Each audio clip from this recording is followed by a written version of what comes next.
Halo kaum intelektual sekalian, wow, gila. Luar binasa. Kejadian yang ada di Medan ini sungguh di luar nurul. Saya tuh nggak habis fikri, guys. Bayangkan orang lagi ibadah seperti video barusan.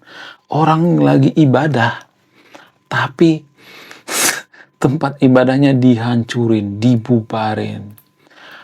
Wow, gila.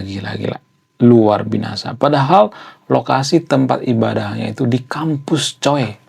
Bayangkan di kampus USU. Lalu kenapa kampus USU sekarang ini makin gak jelas gitu ya? Padahal USU itu kan terkenal dengan kampus yang sangat-sangat toleransi, yang tempatnya orang terpelajar. Bayangkan di USU tempatnya orang terpelajar, tapi mengurusi yang namanya rumah ibadah atau orang lagi ibadah. Wow, luar binasa. Kita harus mengapresiasi ya. Kita harus tepuk tangan ya bagi teman-teman orang yang kuliah di USU dan rektor ya dan dosen-dosen di USU. Kenapa kita harus mengapresiasi? Ya, karena mereka dengan sadar ya dengan perjuangan yang sangat-sangat besar gitu ya, dengan effort menunjukkan kedunguannya ke publik. Jadi kita harus mengapresiasi ya. Kita harus mengapresiasi kedunguan daripada orang-orang yang katanya terpelajar yang ada di USU. Mereka mengurusi yang namanya rumah ibadah. Wow. Kita harus mengapresiasi kedunguan mereka. Jadi pendidikan di Konoha itu makin lama makin hancur. Inilah kualitas pendidikan kita. Saya tidak membela siapapun di sini ya. Saya tidak membela pihak tertentu di sini. Saya tidak membela orang Kristen, saya tidak membela orang yang ibadah. Itu saya nggak membela siapa-siapa. Saya membela kebenaran, kejujuran. Nah, yang jadi pertanyaan, kenapa kejadian ini terjadi di kampus? Apakah kampus di Konoha itu sudah terpapar yang namanya radikalisme? Apakah kampus yang ada di Konoha itu sebenarnya sudah sama dengan orang-orang yang intoleran? Kenapa di kampus ada kejadian-kejadian seperti ini? Ya, kenapa bisa sememalukan ini? Apa sih yang mereka pelajari di kampus itu?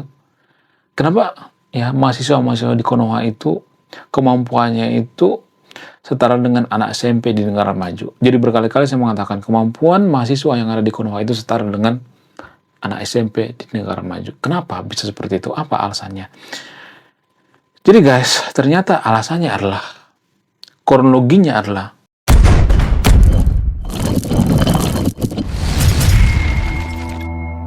alasan kenapa pendidikan kita sekarang ini hancur-hancuran ya. Nggak hanya USU guys. Ya, dari Sabang sama Merauke, pendidikan di Konoha itu hancur-hancuran.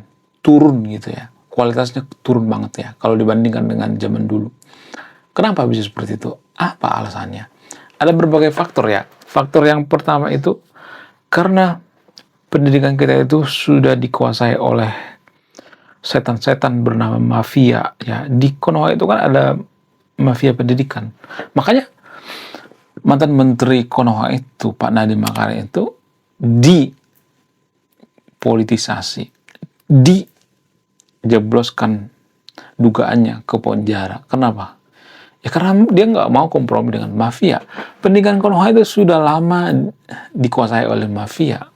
Lama banget semenjak reformasi. Ya. Jadi reformasi di Konoha itu sebenarnya dalam kurung Konoha tambah hancur.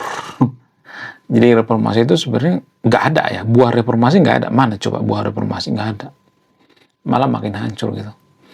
Kalau kita perhatikan ya orang-orang yang mendirikan reformasi zaman sekarang ini, mereka sudah masuk pemerintahan dan ya mereka dugaannya ya korup juga gitu ya. Ya mereka jadi mafia baru gitu. Ini sudah basi sebenarnya. Kalau di luar pemerintahan mereka teriak-teriak ya, ketika dikasih jabatan mereka diam aja ya, mereka nggak kritis gitu ya, mereka jadi tumpul ya, otaknya jadi tumpul. Nah, bagaimana dengan pendidikan Konoha? Ya, pendidikan Konoha itu ya sudah terpapar yang namanya radikal sekitar 30% menurut data guys. Lalu bagaimana kejadian yang ada di USU ini? Bagaimana kronologinya? Ini sebenarnya kejadiannya sudah lama banget ya. Jadi ternyata kronologinya adanya semacam modus merenovasi bangunan tempat rumah ibadah ini. Ada modus seperti itu sehingga ditutup gitu. Tapi permasalahannya kan kok lama banget gitu ya. Kalau ditutup cuma sebentar doang nggak jadi masalah. Ini kan umat di sana itu berpikir kok lama banget, kan biasanya kita berdoa di sini ya, beribadah di sini gitu. Makanya ya ada berita simpang siur gitu ya di media sosial. Ada yang mengatakan ini karena pengurusan, ada yang mengatakan oh ini karena ormas-ormas tertentu, oh ini karena ada pihak ketiga, ada yang mengatakan ini ya karena dipanas-panasin dan sebagainya. Tapi apapun itu ya overall ya. Jadi ini buah daripada pendidikan kita. Bayangkan di kampus juga sudah banyak yang intoleran. Itu artinya pendidikan di Konoha itu sampah. Pendidikan di Konoha itu scam. Ya kalau gitu kan scam ya. Orang-orang terpelajar yang kuliah di USU. Tapi seperti ini coba. Ngaco coba. Apaan coba seperti ini. Orang-orang yang terpelajar gitu. USU guys, Universitas Sumatera Utara. Bukan universitas kaleng-kaleng, enggak, universitas yang sangat kondang di Sumatera Utara. Orang-orang berlomba masuk USU karena USU itu dianggap sekolah yang sangat bergengsi. Dan anehnya di USU itu ada rumah ibadah yang carut marut seperti ini. Masalah seperti ini nggak bisa diselesaikan. Ya, bagaimana mencerdaskan kehidupan bangsa? Bagaimana mendidik anak kalau kejadian seperti ini terulang di kampus-kampus? Wow. Gila. Luar binasa. Ya, kita harus tepuk tangan ya bagi orang-orang seperti ini. Kenapa kita harus tepuk tangan? Kenapa kita harus mengapresiasi? Karena mereka menunjukkan kedunguan mereka. Jadi ada dugaan semacam perebutan kekuasaan di sini. Di video sebelumnya saya sudah bahas nih ya. Ada perebutan kekuasaan, kepengurusan dan sebagainya. Tapi kan namanya orang terpelajar itu ngapain berebut kekuasaan ya kan? Iya nggak sih? Kalian gimana? Coba terus komentar ya. Jadi saya tidak berpihak pada siapapun di sini ya. Mau agama Kristen, mau agama apapun itu ya. Kalau saya perhatikan dalam beragama kita itu sebenarnya sudah mengalami penurunan. Ya, jadi spiritualitas kita itu sebenarnya dari tahun ke tahun itu turun, guys. Puncak spiritual seseorang itu gimana sih sebenarnya? Ini sudah saya bahas di video sebelumnya. Ada beberapa tahapan-tahapan tingkat spiritual seseorang. Yang pertama itu ya yang paling newbie gitu, yang paling rendah itu biasanya orang-orang seperti ini mereka rajin ibadah gitu ya. Kemudian biasanya orang-orang seperti ini, nggak semua tapi di sekelumronya mereka itu ya biasanya mengetahui sedikit tentang agama tapi merasa mereka paling jago gitu ya, paling tahu segalanya ya, level newbie seperti ini ya, mirip-mirip seperti Dunning-Kruger effect gitu. Dunning-Kruger effect itu ya baru tahu sedikit merasa paling wow gitu ya, mirip-mirip seperti orang baru belajar bela diri. Saya dulu pernah belajar bela diri ya, kungfu dan karate, dan ketika saya belajar bela diri masih sabuk pertama saya merasa paling hebat gitu ya, paling jago, saya ngajakin orang berantem gitu. Ya panas gitu, ilmu saya itu panas gitu. Tapi setelah saya naik peringkat, naik tingkat gitu ya sabuknya, saya menyadari ternyata kita semakin berilmu itu semakin ini ternyata ya, semakin rendah hati ya, semakin menghindari yang namanya berantem, ribut gitu ya, ribut-ribut yang gak perlu gitu. Ternyata seperti itu ya. Ya dalam beragama juga seperti itu ya. Dalam beragama itu kalau sabuk pertama itu ya seperti itu ya. Ya dalam agama katakanlah misalnya sabuk putih misalnya ya. Sabuk putih dalam beragama itu ya seperti itu.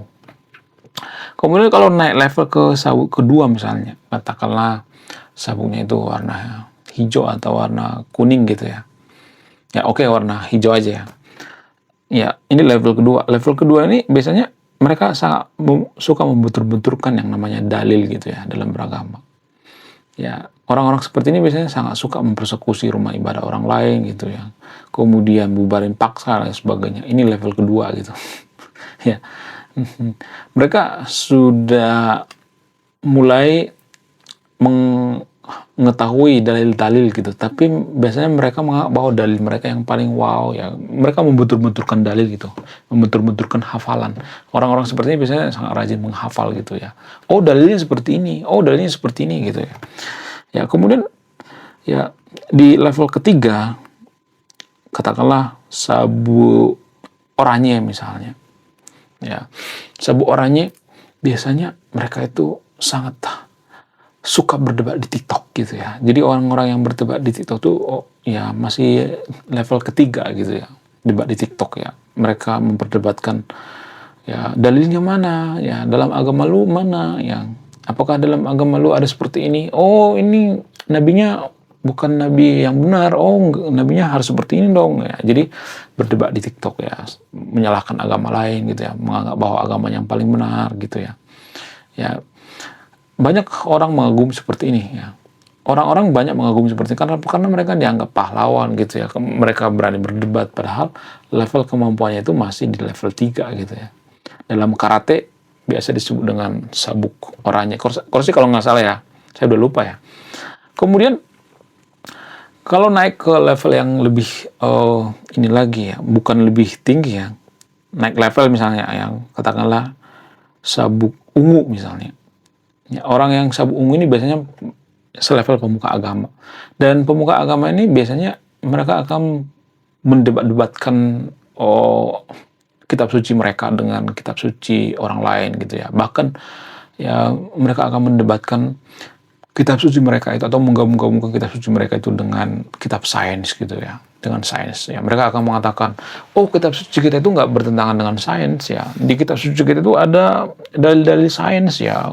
Bumi bulat ada kok di kitab suci kita ya, Big Bang ada kok di kitab suci kita ya, bulan ya, semuanya alam semesta ada di kitab suci kita ya. Pokoknya ya kitab suci kita itu nggak bertentangan dengan sains gitu. Jadi ini orang yang berada di level keempat ya, biasa disebut dengan sabu ungu ya. Ini selevel dengan pemuka agama di Konoha ya. Kemudian mereka akan mengatakan, pilihlah pemimpin yang seiman gitu, yang seagama dengan kita. Karena apa? Karena itu ada dalilnya gitu ya. Padahal bisa aja karena mereka nggak mau jadi minoritas kan, nggak mau dipimpin oleh minoritas karena egois aja gitu ya. Ya itu menurut dugaan saya, menurut keyakinan saya. Saya nggak mengatakan seperti itu ya. Saya nggak mengatakan semua warga Konoha seperti itu ya. Kemudian kalau masuk ke level yang tertinggi, tingkat pertama gitu ya, sabuk hitam gitu. Orang-orang yang masuk ke level sabuk hitam ini nggak banyak. Di Konoha itu cuma 1-2%, nggak sampai 2% kayaknya. Ya orang-orang seperti ini biasanya mereka itu tidak mempersoalkan agama lagi gitu ya, nggak mempersoalkan dalil ya, kemudian nggak membutur-buturkan ayat lagi, nggak. Mereka sudah mencapai level spiritualis dan mereka menganggap bahwa kemanusiaan itu lebih utama daripada agama. Mereka tidak menanya agama orang lain, mereka nggak kepo lagi gitu ya. Orang-orang seperti ini biasanya sangat jarang ya. Mirip-mirip seperti Gus Dur gitu ya, KDM, Mother Teresa, ya Mahatma Gandhi, ya dan lain sebagainya. Ya orang-orang seperti ini jarang banget ya. Ya ini sudah mencapai level ya tertinggi pertama ya. Kemudian ya kalau kita naik ke level yang lebih tinggi lagi gitu ya, orang-orang seperti ini sebenarnya tidak hanya berpatokan pada kemanusiaan, tapi mereka itu sangat bermanfaat bagi kemaslahatan umat manusia. Ya biasanya mereka itu menemukan sesuatu hal yang sangat berguna seperti vaksin misalnya, obat-obatan misalnya. Jadi orang-orang seperti ini merangkap jadi ilmuwan gitu ya, atau penemu gitu. Ya mereka beragama tapi ya mereka tidak menonjolkan agama mereka gitu ya. Mereka kalau diajak debat agama mereka malas gitu ya.